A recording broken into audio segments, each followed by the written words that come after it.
खुशामदीद कहते हैं केपीके के चीफ मिनिस्टर सुहेल अफरीदी साहब को।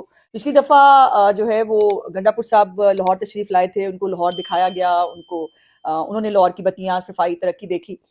अब सुहेल अफरीदी साहब जो है वो देखने के लिए आए हैं, उनको बहुत खुशामदीद, रोटी खाएं, तस्वीरें खींचें, पंजाब की और लाहौर की तरक्की, खूबसूरती देखकर उससे इम्प्रेस होकर जाकर जो है वो खैबर पख्तूनख्वा में उसको जो है वो इम्प्लीमेंट करें। और मुझे पता चला है कि अफरीदी साहब को उनकी कैबिनेट ने कहा कि जी बहुत पिशावर गंदा बहुत है, बहुत जो है वो उन पे हालात ख़राब हैं, तो चले जो है वो यूरोप देखने लाहौर चलते हैं।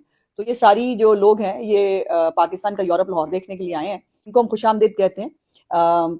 बिल्कुल इनके विजिट के दौरान इनको रोटी शोटी खाने की, इनको तफरी करने की, वीकेंड गुजारने की इजाज़त है, लेकिन ये सियासी सरगर्मी करें, तफरीही सरगर्मी करें, और जो मालूमाती ट्रिप पे ये यहाँ आए हैं वो अच्छी चीज़ है, लेकिन फसाद करने की, इंतशार करने की और बदज़बानी करने की इजाज़त नहीं होगी। बिहेव करेंगे तो बहुत अच्छी बात है, सीख के खुशी खुशी वीकेंड गुजार के घर को जाएंगे। अगर बदतमीज़ी करेंगे तो फिर आपको पता है कि सुहेल अफरीदी साहब फितना खान से बड़े लीडर हैं। जब भी फितना खान साहब की तरफ से जो है वो आई है बाहर निकलने की कॉल, कितने लोग निकले लिबर्टी राउंड अबाउट के ऊपर, और अब भी इतना खूबसूरत लिबर्टी राउंड अबाउट सजा हुआ है, वहां पर अभी भी क्रिसमस ट्री लगा हुआ है, लाइटें हैं, लाइटें शाइटें देखें, लेकिन पौधे तबाह करेंगे अगर वहां पर अपने वो जो जंगली इनके साथ कुछ लोग हैं वो आएंगे तो वो गलत बात है। पंजाब के अंदर, लाहौर के अंदर बिल्कुल किसी जो है वो सियासी सरगर्मी की आड़ में मनशियात लाने की इजाजत नहीं है, असलहा लाने की इजाजत नहीं है, और ये नहीं देंगे।